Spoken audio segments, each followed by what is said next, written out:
सलाम नमस्ते सत श्री अकाल, मैं हूं रजा और आप देख रहे हैं रजाग्राफी का अंतरराष्ट्रीय प्राइम टाइम शो। एक वीडियो के अंदर पूरी दुनिया की तमाम बड़ी बड़ी खबरें आसान और सिंपल भाषा में मैं आपको बताने वाला हूं। रशिया से पंगा पड़ गया है नेटो को भारी।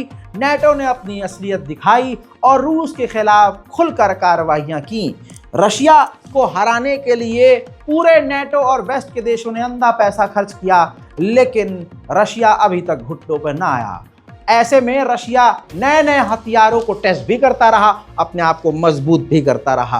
अब खबर यह है कि नेटो की हवा टाइट हो गई है। नेटो ने सोचा नहीं था कि ऐसे में जो 2 साल से जंग में घिरा हुआ है वो रशिया अचानक से S-500 कंप्लीट करके तैनात भी कर देगा।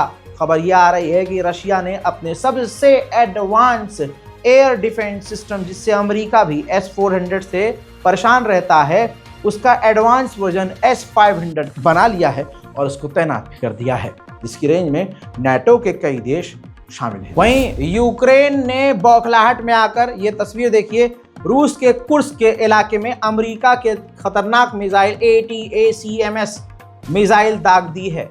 डैमेज आप देख रहे हैं बहुत ज्यादा हो गया है। रशिया ने सोचा नहीं था कि इतना खतरनाक हमला हो सकता है। अब उधर जान लीजिए कि यूक्रेन की पॉपुलेशन इस जंग की वजह से 10 मिलियन कम हो चुकी है।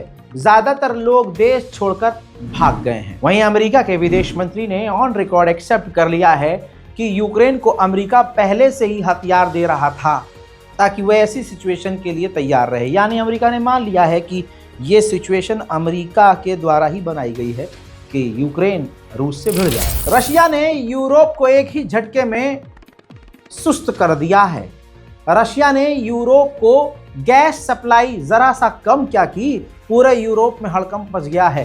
गैस के दाम आसमान पर पहुंच चुके हैं। उधर मेरे दोस्तों, ये बेलग्रोड का रूस का इलाका है जहां पर यूक्रेन ने ड्रोन हमला करके सिविलियन की गाड़ियों को निशाना बनाया है। उधर रशिया के सेंट पीटर्सबर्ग से एक और खतरनाक तस्वीर, जिसमें ये देखिए धमाका हुआ है, ड्रोन हमला हुआ है रूस के सेंट पीटर्सबर्ग के शहर में एक ऑयल रिफाइनरी पर। उधर यूक्रेन का एक ड्रोन बड़ी तेजी से रूस के इलाके में घुस चुका था, लेकिन रूस की बिल्ली ने ऐसा झपट्टा ड्रोन पर मारा जो काफी नीचे उड़ रहा था कि ड्रोन ही गिर गया।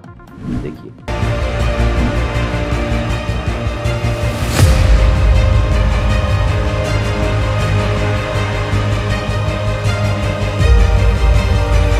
उधर रशिया जो हमला कर रहा है वो भी कम नहीं है। एक तस्वीर देखिए जो आपको एनिमेशन या VFX लगेगा, लेकिन यकीन कीजिए ये रशिया यूक्रेन के इलाकों पर हमला कर रहा है। उधर जर्मनी के वाइस चांसलर की पतलून पहले से ही डर के मारे टाइट है। उन्होंने कहा है कि हमें अपने डिफेंस बजट को मजबूत करना होगा, डिफेंस मजबूत करना होगा ताकि रशिया कभी हम पर हमला करने के लिए न सोचे। उधर फ्रांस ने ऐसे में यूक्रेन को बड़ी राहत दे दी है। पहला बैच मिराज 2000 का फाइटर जेट का सौंप दिया गया है यूक्रेन को। नॉर्थ कोरिया के लिए एक बड़ा झटका है, क्योंकि ज़ेलेंस्की ने ऐलान करके बताया है कि जो नॉर्थ कोरिया की पूरी जो बटालियन थी जो हमसे लड़ रही थी, वो पूरी बटालियन हमने खत्म कर दी है। UNHRC में रशिया को वीटो पावर मिली हुई है। एक मजबूत मेंबर है, उसके पास वीटो पावर है। ऐसे में जापान और जर्मनी UNSC के परमानेंट मेंबर बनना चाह रहे थे।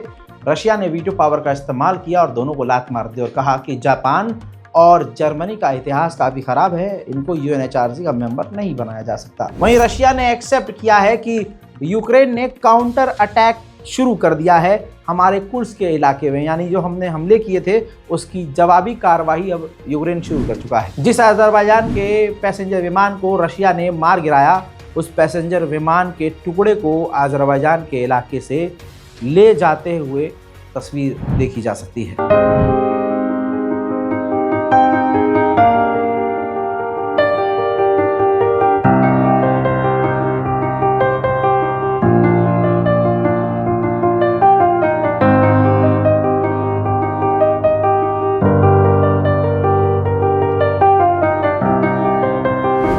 उधर फ्रांस की मिलिट्री अब अफ्रीका के एक देश चैड से बाहर निकल रही है। फ्रांस ने आधिकारिक वीडियो जारी करके दिखाया है कि हमारी सेना चैड से बाहर हो रही है।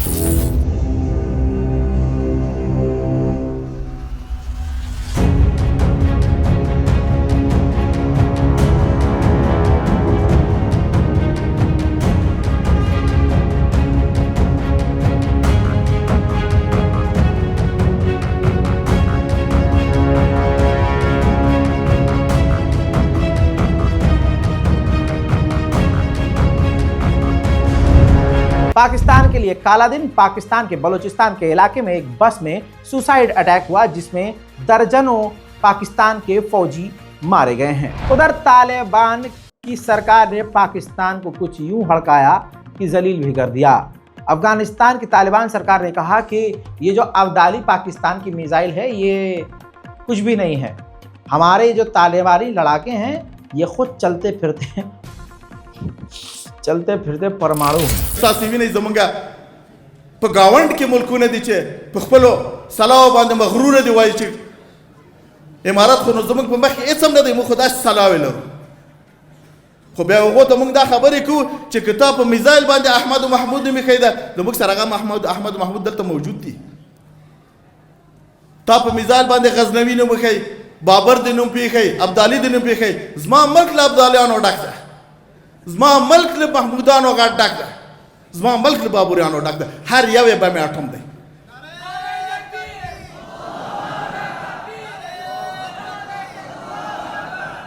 कले दे सरहद ना पिंज। उधर पाकिस्तान अपनी खुन्नस अफगानिस्तान से अफगानिस्तानी जो अफगान रेफ्यूजी हैं उनको पकड़ कर गिरफ्तार करके अपनी खुन्नस निकाल रहा है। ऐसे में जो अफगान रेफ्यूजी हैं जो वापस अफगानिस्तान जाना नहीं चाहते वो घरों में और बिल्डिंगों में छुपते हुए नजर आ रहे हैं।